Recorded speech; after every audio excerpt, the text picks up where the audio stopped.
Hello and welcome to another Tycho video.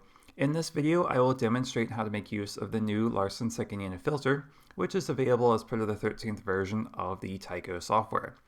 This filter is commonly used when working with images of comets to better understand their morphology. So, as one example here, I have an image of comet C2023A3, and as you can see, this is a single 45-minute exposure. The assumption here is that you've also already applied any necessary pre-processing on the image data. This would include calibration, plate solving, and alignment. So with that, I will go ahead and navigate to the Action menu, choose View Images, and here is the comet. So at this point, we would now like to apply the filter. As it happens, this filter is available as a plugin. So we navigate to the Plugins menu, choose Plugin Manager, and by default, you can see that there are no plugins installed. So we navigate to Action, Download Plugin, and choose the plugin of interest. Right-click, choose Install, and now you can see that the plugin is listed in the Plugin Manager.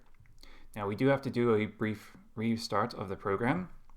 So having done that, we then reload the image data, navigate back to Action View Images, and here we can now access the plugin. So we go to Plugins menu, Larson-Sekanina, and then you can see the parameters to input into the filter. This includes radial shift, rotational shift, and auto center.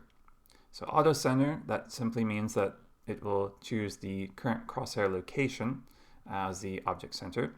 Otherwise, you can uncheck that option and manually input the X and Y coordinates of the object center. So I like to leave this option checked.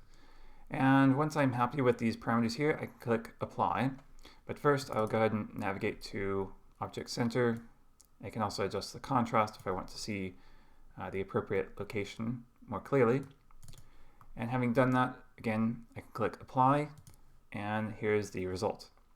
Now, if I make a mistake, I can also choose Reset and adjust the parameters accordingly and see the result.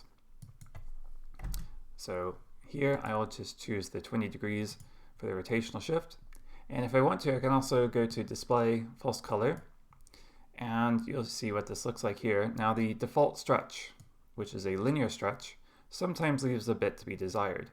So in that case, you can navigate to Settings, Display Stretch, and you have available a hyperbolic stretch. So you can adjust the sliders as desired and achieve the result that you are looking for. So that's about it for this video. Thank you for watching, and see you next time.